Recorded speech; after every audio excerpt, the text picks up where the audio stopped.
नमस्कार। आज हम बात करने वाले हैं एक बहुत ही शक्तिशाली स्तोत्र शनि चालीसा की। आइए इसके गहरे अर्थों को समझते हैं।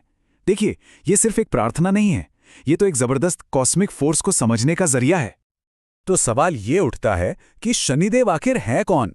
क्या वो न्याय के देवता हैं जो हमारे हर कर्म का, अच्छा हो या बुरा, एकदम सटीक हिसाब रखते हैं, या फिर दुर्भाग्य के स्वामी जिनके नाम से ही सच कहें तो मन में एक डर सा बैठ जाता है?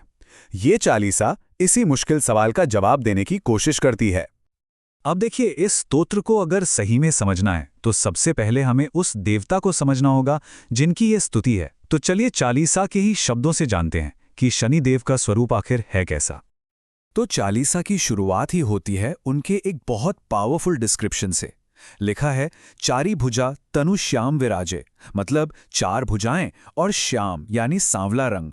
उनके सिर पर एक रत्न जड़ित मुकुट है और उनकी जो टेढ़ी दृष्टि है यानी तिरछी नजर, वही तो उनकी असली शक्ति का प्रतीक मानी जाती है। और हाथों में गदा, त्रिशूल, कुठार, ये सब मिलकर उनके उस रूप को दिखाते हैं जो दुष्टों का संहार करने में सक्षम है।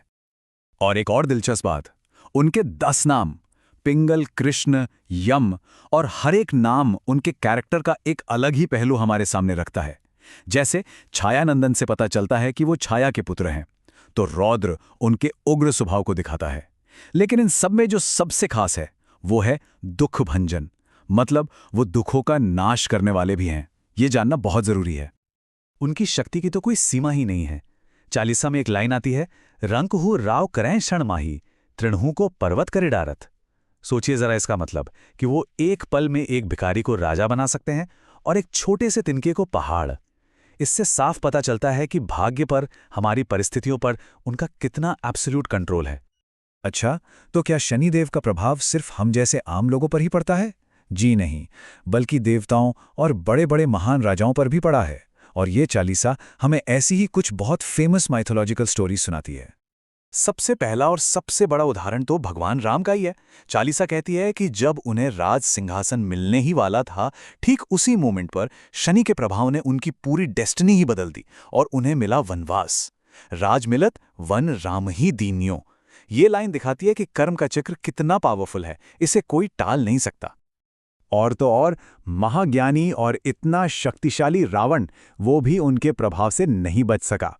स्तोत्र में लिखा गया कि शनि ने उसकी गति मति बुराई, मतलब उसकी बुद्धि, उसका विवेक, सब करप्ट कर दिया। और यही चीज आखिर में भगवान राम से दुश्मनी और उसके विनाश का कारण बनी।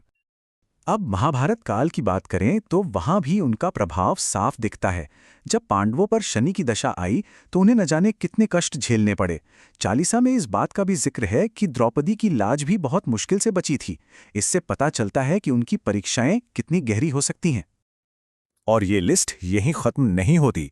चालीसा में राजा विक्रमादित्य का जिक्र है, सत्यवादी राजा हरिश्चंद्र का जिक्र है, और तो और स्वयं भगवान शिव पर भी शनि के प्रभाव का वर्णन मिलता है। ये सारी कहानियां मिलकर सिर्फ एक ही बात पर जोर देती हैं कि कर्म का न्याय यूनिवर्सल है। इससे कोई नहीं बच सकता, कोई भी नहीं, चाहे वो देवता हो या राजा। तो क्या ये जो प्रभाव है ये पूरी तरह रैंडम है, कभी भी किसी पर भी आ जाता है? नहीं, चालीसा के हिसाब से इसके पीछे एक पूरी एस्ट्रोलॉजिकल सिस्टम है, एक प्रणाली है जो काम करती है। चलिए देखते हैं कि ये कैसे होता है। देखिए, शनिदेव का प्रभाव उनके वाहन से भी समझा जा सकता है। ये एक ज्योतिषीय संकेत है। जैसे अगर वो गज यानी हाथी पर सवार होकर आते हैं तो माना जाता है कि घर में लक्ष्मी का आगमन होगा। लेकिन अगर वो गर्दभ यानी गधे पर आते हैं तो कई कामों में नुकसान हो सकता है ना? ये एस्ट्रोलॉजिकल साइंस को समझने का एक दिलचस्प तरीका। उनके प्रभाव के चरण भी होते हैं, स्वर्ण, लौह, चांदी और तांबा। अब जरा सबसे अच्छे और सबसे बुरे चरण की तुलना करके देखिए। एक तरफ है स्वर्ण चरण जो सर्व सुख मंगल भारी लाता है, मतलब हर तरह का सुख, और दूसरी तरफ है लौह चरण जो धन जन संपत्ति नष्ट करावें, यानी धन, लोग, संपत्ति सब नष्ट कर सकता है। सोचिए परिणामों में कितना बड़ा, कितना जमीन आसमान का अंतर है। इतनी शक्ति और इतने जबरदस्त प्रभाव के बारे में जानने के बाद मन में एक ही सवाल उठता है कि तो फिर उपाय क्या है, इससे बचने का रास्ता क्या है? और अच्छी बात यह है कि चालीसा सिर्फ समस्या नहीं बताती, वो खुद ही कष्टों से बचने और उनकी कृपा पाने का रास्ता भी दिखाती है। चालीसा में कुछ बहुत क्लियर कट उपाय दिए गए हैं। पहला, किसी क्वालिफाइड पंडित से शनि ग्रह शांति की पूजा करवाना। दूसरा उपाय, हर शनिवार को पीपल के पेड़ को जल चढ़ाना। और तीसरा, शनिवार के दिन दीप दान करना, यानी एक दीपक जलाना।